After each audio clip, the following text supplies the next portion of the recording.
안녕 얘들아, 뿌리 깊은 독해 김승현 선생님입니다.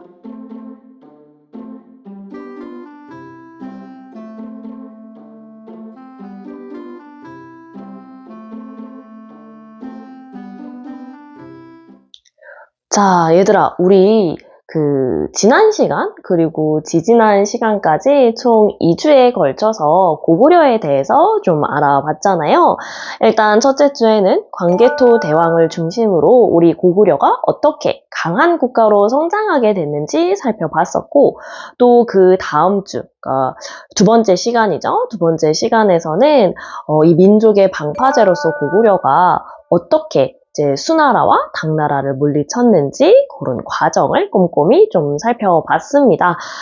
그리고 오늘부터는 우리 드디어 백제라고 하는 국가에 대해서 살펴볼 건데, 늘 제가 이제 본격적으로 수업을 시작하기 전에 특히 이제 새로운 나라를 들어가게 되면 이제 이미지가 어떤지 좀 물어보거든요. 뭐 고구려는 좀 어떻게 생각해? 아니면 뭐 신라는 좀 어떻게 생각해? 뭐 뒤에 이제 막 이렇게 다른 나라들 나올 때도 마찬가지인데, 백제에 대해서 우리 친구들한테 물어보면 유독 대답하기를 어려워하는 것 같더라고요. 뭐 고구려 같은 경우에는 당연히 광개토대왕도 나오고, 아니면 엄청 넓은 땅, 뭐 이런 것들 나오고, 아니면 주모, 이런 이제 뭐 건국신화 이야기도 좀 해주고, 아니면 신라 같은 경우에는 뭐 경주라든지 뭐 선덕여왕이라든지 등등등 많은 키워드를 얘기해 실제로. 근데 백제는 그런 게 많이 없어요.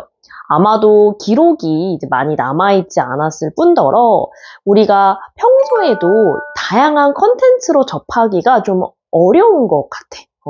그래서 더더욱이 그런데, 그럼에도 불구하고 얘들아, 우리 이 백제는 고구려와 신라와 사실은 비교해도 뭐 손색이 없는 아주 강하고 문화가 발전한 국가였습니다. 선생님, 백제는 기록이 많이 남아있지 않다고 했는데 어떻게 그런 사실을 우리가 좀 알 수 있나요? 좀 추측해 볼 수 있거든? 어떤 점에서 우리가 그렇게 생각하냐면, 일단 첫 번째로 고구려가 엄청 강했잖아. 그런데 이 고구려보다 전성기를 더 빨리 맞이한 게 바로 이 백제야.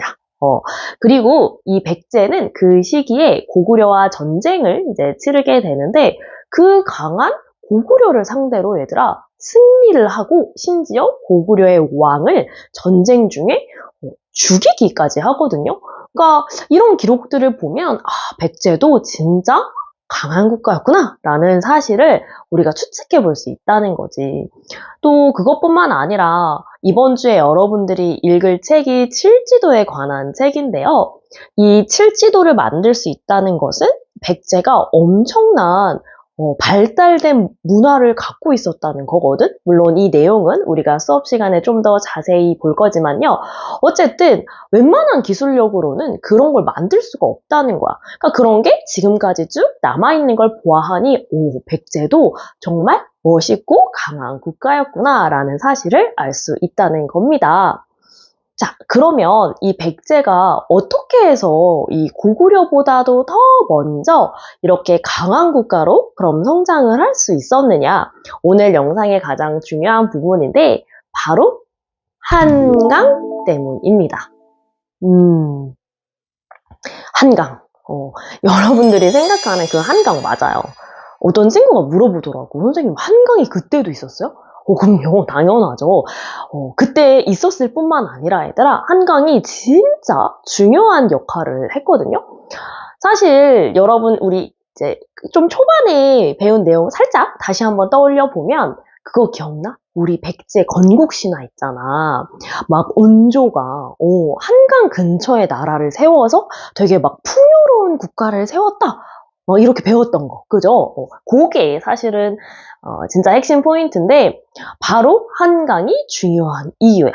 일단은 지금도 그렇지만 얘들아, 우리 먹고 사는 문제가 제일 중요하다. 인간한테는 우리 지난번에 막 전쟁할 때도 100만 대군이 와도 제일 중요한 게 먹는 거라 그랬잖아. 마찬가지야. 이 백성들이 그때 당시에 얼만큼 잘 먹고 잘 살 수 있느냐는 정말 중요한 문제였거든. 그러다 보니까 농사라고 하는 것은 정말 너무너무 중요해. 우리 조선시대까지 와서도 이 농사라고 하는 건 정말 중요한 사업, 그러니까 국가적인 일에 속했거든요. 근데 이런 농사를 잘 지을 수 있게 하는 게 바로 한강이라는 거야. 왜냐면 농사를 할 때는 풍부한 물이 필요하니까요. 그래서 한강이 이제 근처에 있었던 이 백제는요, 풍요로운 땅과 아주 비옥한 어떤 곡식들, 이런 것들을 가질 수 있었다는 거지. 그러니까 다른 나라에서도 한강을 굉장히 탐냈겠죠. 그래서 요걸 발판으로 좀 성장을 했고, 또 그것뿐만 아니야, 얘들아. 이 한강은 또 되게 중요한 역할을 하는데, 우리 옛날에는 자동차도 없고, 그죠? 뭐, 우리 이동수단이 딱히 없잖아. 그러니까 막 다른 데 가려고 하면 막 몇 날 며칠을 걸어가는 거야. 그지? 기껏 해봤자 말을 타고 가는 정도?